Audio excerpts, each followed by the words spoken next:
So 2E0KAZ. Karen, show us your shack.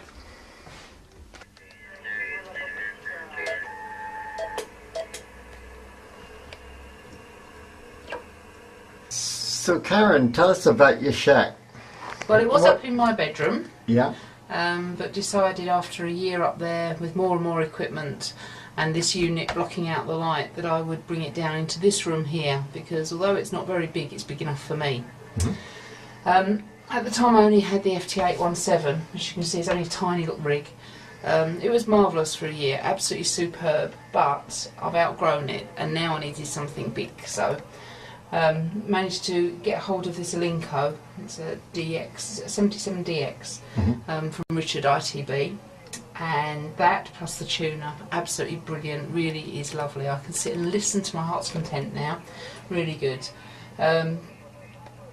There's my meter, my power supply, and that's the linear amp for the FT817 to bring that up from up to 35 watts. Mm-hmm. Okay.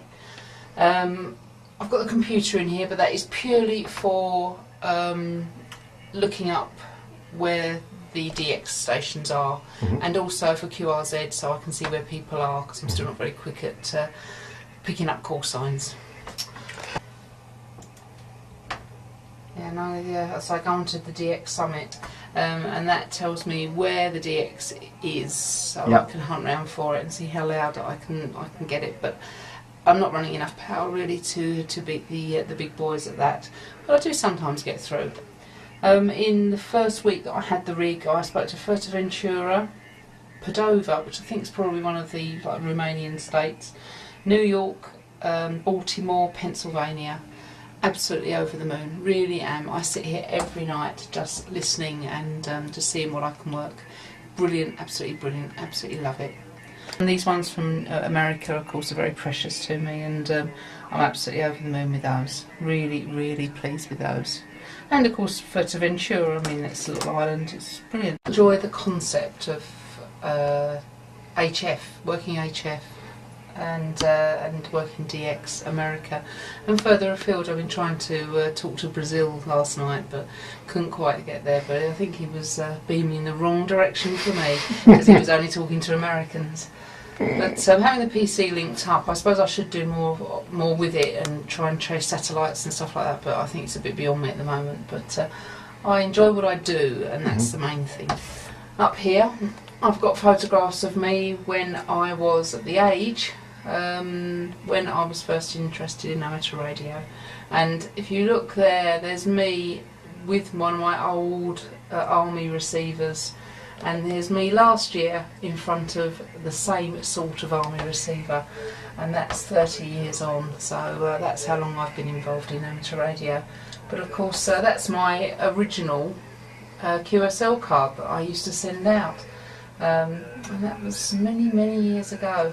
And of course poor old GHCTT now is passed on, but I think it makes me smile when I see how enthusiastic I was then, and how much I've come on now. I'm due to take the next exam in a few months' time, and I've been swatting all day at my maths, so hopefully I'll pass that and get my M0. But I like my call sign 2E0KZ because it's distinctive for me, and I'd like to keep it. Right, Karen, would you like to now show us your antennas that you've got here? So let's have a look. Well, there's a collinear, yeah. And that's for 2 metres and 6 metres. 2 metres and 6 metres, yeah. And do you use that one? Yes, I do use that one for contesting, because that's the one that basically most people can get more than the beam in the loft. Right, the other aerial, as you can see, is the long one. That comes right the way down to my line post and comes down to this little box of tricks down here. Yes. Which is an auto ATU, which is marvellous, absolutely superb. Just purchased that, and it really is the best thing since sliced bread. Which one? It's the Alinco DX77. Right. And it goes with the rig that I bought from one of the club members. Yes. And you get on HF with that? It's absolutely superb. I made my first contact to New York last week and was dancing around the room in absolute glee, texting everyone I know because I didn't think I'd ever get to America. That's marvellous. So tell me, the long wire that you got attached to your tuner, how long is that? It's intermittent, but we don't know the length. We don't didn't know. measure it. It's just a long wire, is Yeah, it? but it was put up there by Dave with the aid of a potato.